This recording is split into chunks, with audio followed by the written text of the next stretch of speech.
बिल्कुल सर, एक चीज़ हमने देखा है कि 10 साल में अगर देखें तो सबसे ज़्यादा मेटल इंडेक्स गिरा है, रियल्टी गिरा है। आईटी में गिरावट कम देखने को मिली है जनवरी के लिहाज से अगर मैं बात करूँ तो। पिछला साल हमने देखा आईटी के लिए थोड़ा सा अच्छा नहीं था। मनीष, मुझे भी यही लगता था। जब मैं आंकड़े देखता हूँ तो आईटी इंडेक्स ने पिछले साल 20% से ज़्यादा रिटर्न दिया, जो कि निफ्टी के आसपास है। बिल्कुल। और बैंक्स ने इंडेक्स में रिटर्न नहीं दिया। 2023 was a terrible year for IT. AI आया, बिल्कुल, चैट जीटीपी आया, बिल्कुल, माइक्रोसॉफ्ट और एनवीडिया के शेयरों में देखिए क्या छलांग हुई है। आईटी कंपनी से प्रॉफिट वार्निंग दी, ऑर्डर कैंसिलेशन की बातें करी, हर नेगेटिव चीज़ आ गई थी। उसके बाद भी आईटी इंडेक्स ने अच्छा रिटर्न दिया है। तो अगर आईटी की आप स्पेसिफिक बात करें तो आईटी के अंदर बड़ा ही अच्छा बात इस समय चल रही है। सेंटिमेंट नेगेटिव है मगर भाव खराब नहीं है। None of the large cap IT stocks are trading below the long term averages. बिल्कुल। माहौल कितना खराब है। बिल्कुल। अगर मैं आईटी के बारे में बोलूंगा तो आप, अगर मैं बैंक से बोलूंगा तो आप क्या बोलेंगे? अच्छा। मैं आईटी बोलूंगा तो आप बोलेंगे अच्छा पता नहीं जी। थोड़ा सोच में हो जाएगा। उसके बावजूद प्राइसेस ऊपर हैं। और मैं ब्रोकरेज की अगर बात करूं, चलिए अब लय में आते हैं। लय में आते फिर बात करेंगे। सबसे पहले हम बात कर रहे हैं निफ्टी टारगेट की। चलिए चर्चा बढ़ाते हैं आगे। कहाँ से चर्चा बढ़ाए? हम और बात लंबी कर सकते हैं, कहाँ से चर्चा बढ़ाए? बिल्कुल, इसमें मुझे चर्चा ये करनी है। एक तो आपने ये बताया कि ठीक है गिरावट जनवरी में, तो आपको ध्यान देने की जरूरत है, संभल के रहने की जरूरत है। अब चूंकि संभलने की जरूरत है तो आपने आईटी में बोला कि सबसे नेगेटिव कम रिटर्न देखने को मिला है।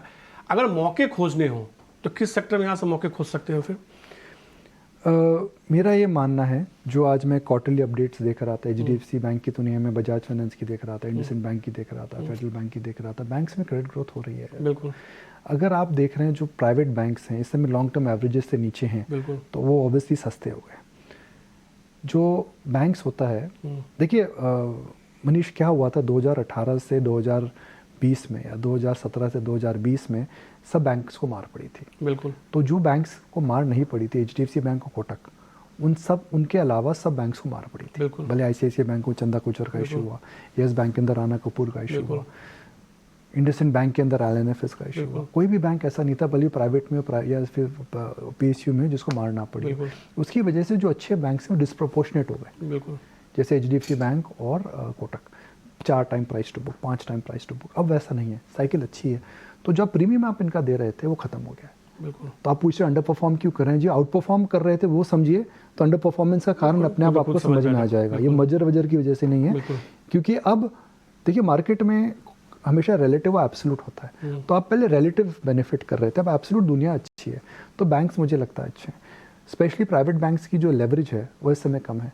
तो अगर इकोनॉमी ग्रो करेगी वो लेवरेज बढ़ा सकते हैं। लेवरेज बढ़ा सकते हैं तो आप लेंडिंग कर सकते हैं, लेंडिंग कर सकते हैं तो प्रॉफिट आ सकता है।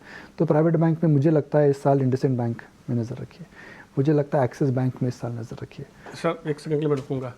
इंडसइंड बैंक और axis bank stock of the year कह दूँ?